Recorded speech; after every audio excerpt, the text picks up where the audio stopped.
السلام علیکم دوستو، آپ سبھی کو میری طرف سے بقرعید بہت بہت مبارک۔ ہم لوگ یہ قربانی کیوں کرتے ہیں اور قربانی کیوں ہے؟ آپ نے دیکھا ہوگا کہ بقرعید کے موقع پر دنیا بھر میں مسلمان قربانی کرتے ہیں، اور آپ سوچتے ہوں گے کہ ایسا کیوں کیا جاتا ہے۔ چلیے آج آپ کو بتاتے ہیں کہ اس کے پیچھے کی کہانی اور وزڈم کیا ہے۔ ہزاروں سال پہلے کی بات ہے۔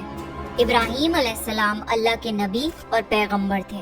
ایک دن جب ابراہیم علیہ السلام سو رہے تھے تو انہوں نے ایک خواب دیکھا جس میں اللہ نے ابراہیم علیہ السلام سے فرمایا کہ ابراہیم، آپ کے نزدیک جو سب سے پیاری اور محبوب چیز ہو، آپ اسے اللہ کی راہ میں قربان کر دیجئے۔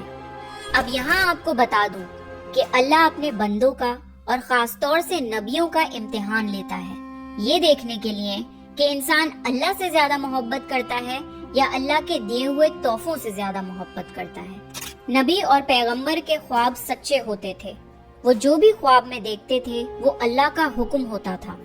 تو یہ خواب دیکھنے کے بعد ابراہیم علیہ السلام نے اپنے اونٹوں کے جتھے میں سے 100 اونٹ قربان کر دیے۔ آج کے زمانے میں یہ 100 قیمتی گاڑیاں سیکریفائس کرنے کے برابر ہے۔ ابراہیم علیہ السلام نے سوچا کہ جو اللہ نے انہیں حکم دیا تھا وہ پورا ہو گیا، پر جب رات کو وہ سوئے تو انہیں پھر سے یہی خواب آیا۔ اس لیے ابراہیم علیہ السلام نے اگلے دن 200 اونٹ اللہ کی راہ میں قربان کر دیے، لیکن اگلی رات پھر سے انہیں وہی خواب آیا جس میں اللہ نے ان سے ان کی سب سے پسندیدہ چیز قربان کرنے کا حکم دیا۔ اب ابراہیم علیہ السلام سوچ میں پڑ گئے کہ آخر اللہ ان سے کس چیز کی قربانی چاہتے ہیں۔ پھر انہوں نے سوچا کہ اس دنیا میں سب سے عزیز چیز میرے لیے میرا بیٹا اسماعیل ہے۔ آپ کو بتا دوں کہ ابراہیم علیہ السلام کو پوری زندگی دعائیں مانگنے کے بعد 80 سال کی عمر میں اولاد ہوئی تھی، اور وہ تھے ان کے بیٹے اسماعیل، جو انہیں بہت زیادہ عزیز اور محبوب تھے۔ اب ابراہیم علیہ السلام سمجھ چکے تھے کہ دراصل اللہ تعالیٰ نے ان سے ان کے بیٹے کی قربانی مانگی ہے۔ اللہ یہ دیکھنا چاہتا ہے کہ ابراہیم علیہ السلام اپنے بیٹے سے زیادہ محبت کرتے ہیں یا اللہ سے۔ ابراہیم علیہ السلام کے لیے یہ بہت بڑا امتحان تھا۔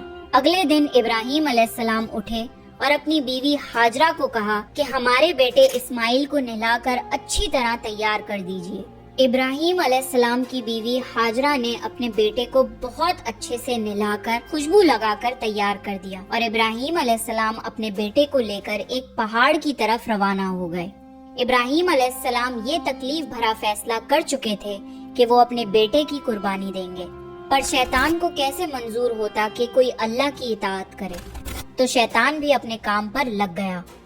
وہ سیدھا ابراہیم علیہ السلام کی بیوی حضرت ہاجرہ کے پاس ایک بزرگ کی شکل میں گیا اور ان سے کہا کہ ابراہیم تمہارے بیٹے کو کسی دعوت پہ نہیں بلکہ اسے قربان کرنے کے لیے لے کے گئے ہیں۔ یہ سن کر حضرت ہاجرہ بہت حیران ہوئی، پر وہ سمجھ گئیں کہ یہ ضرور اللہ کا حکم ہوگا۔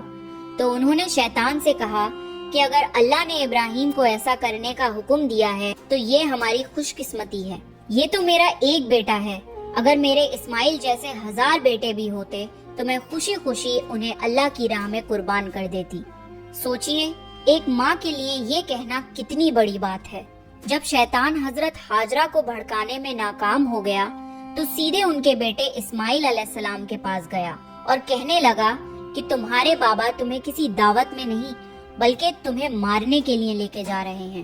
جواب میں اسماعیل علیہ السلام نے کہا کہ اگر یہ اللہ کا حکم ہے تو میرے لیے اس سے بڑی کیا خوش نصیبی کی بات ہے کہ میں اللہ کی راہ میں قربان ہو جاؤں۔